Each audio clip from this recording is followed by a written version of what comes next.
G'day folks, it's late May, it's very overcast and I'm going trout fishing in this nice fast flowing river.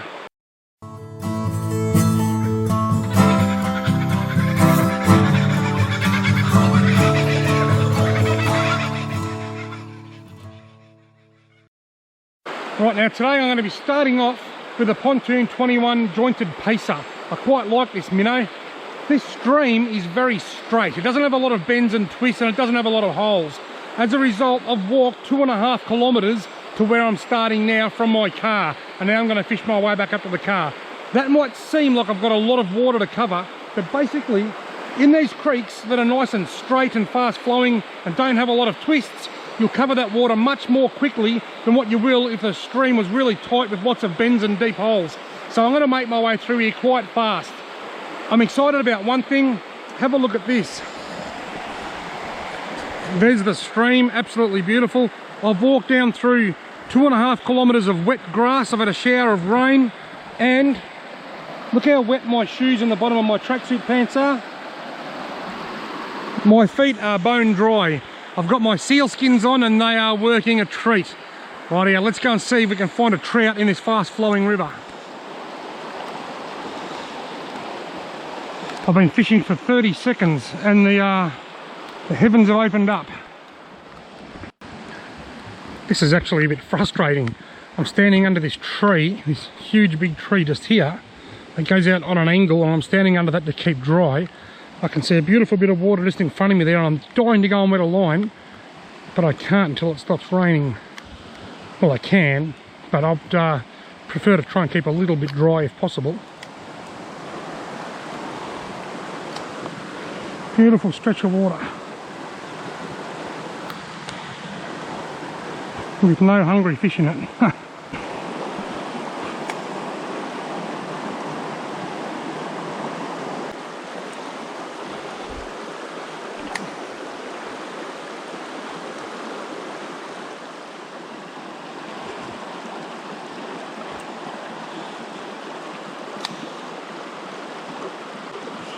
Oh, there's a follow.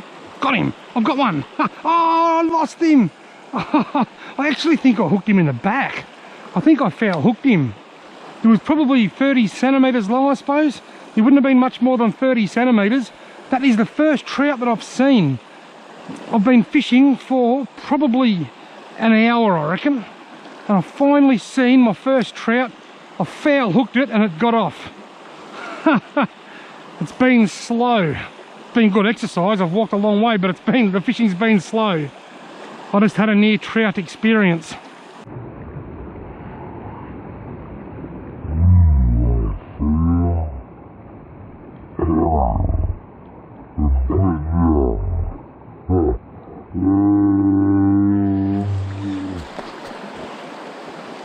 Look at that for a glorious bit of water.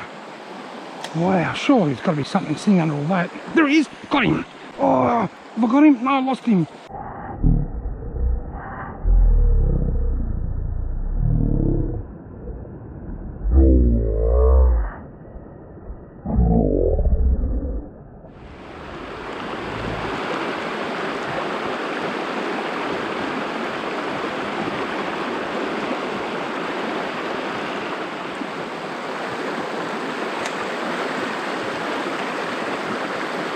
Little weeny one following it. That fish wouldn't have hit that lure. It was about the same size as the lure.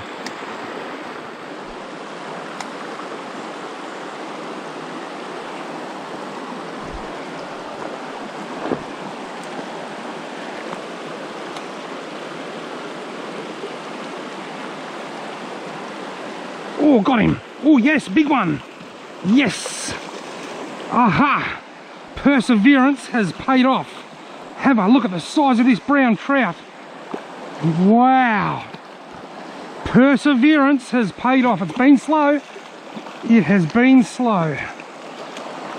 Yeah, baby. Okay, Mister. You are a ripper. Lovely, big, fat, brown trout. Have a look at the size of the thing.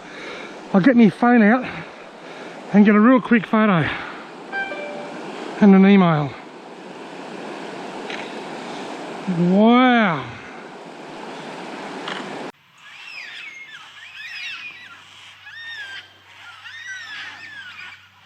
So we can get a photo of it laying on the nice damp ground beside my rod over here. If he doesn't kick, don't kick, mate.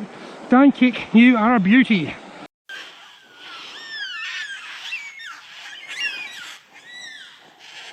Right, now I'll get him unhooked and I'll get him straight back in the drink.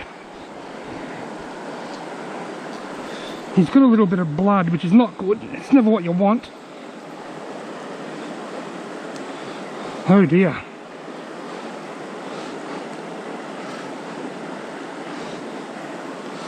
Oh dear. Rightio folks, this is usually a catch and release channel, but for today I'm going to have to keep one. It's the first trout I've kept all season, but unfortunately he's swallowed the lure a bit deep, so he's going in some tin foil and in the oven.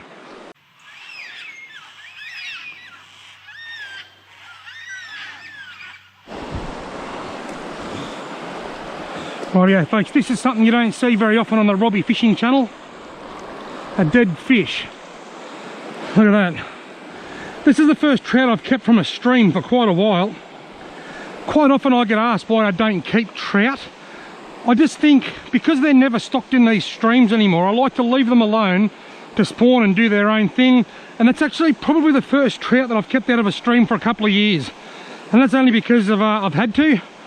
I don't preach to other people that they shouldn't. I don't preach my ideals on others. A lot of people send me photos of dead fish and I say, well done mate, because that's their prerogative, they're allowed to, so I don't knock them. I just choose not to. But today, because I've had to, I've got a good sized trout here. I'm going to cook it up and I'm going to enjoy it. Rightio, now that fish was caught on this Pontoon 21 Pacer 75JF to be exact. I actually chose this lure for a reason.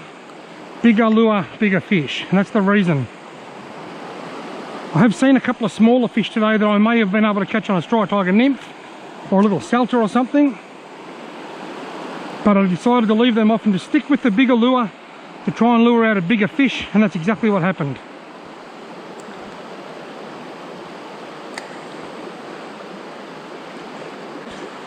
Here comes one. Got him, got him. Oh, I missed him. May have been a rainbow, that fish, but I'm not 100% sure. I watched him come down and hit it.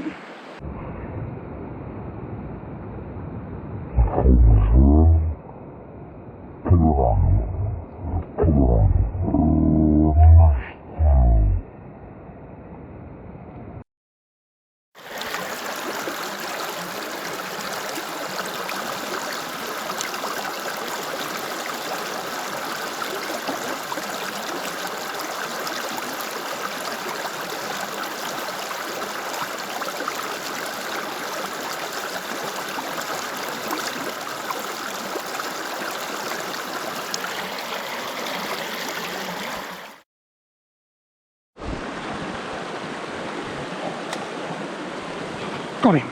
No, I haven't got a stick. Felt like a fish at the time. Rightio folks, well that's it from me, not just for today, but for the entire season. I've caught my last brown trout for the season, and what a fantastic trout it was. I'm closing the season on a high. The brown trout are just about to start spawning if they haven't already, so I'm going to be leaving them alone. I've got one stream that I fish that I know only contains rainbow trout, so I might get up there once or twice before the season closes. But as far as brown trout go, I am operating under a self-imposed brown trout ban until September. Thanks very much for watching. I hope you've enjoyed this video. I'm going to be uploading plenty of videos during the winter months, just not so many fishing videos. So if you haven't already subscribed, why not consider doing so? I'll see you next time.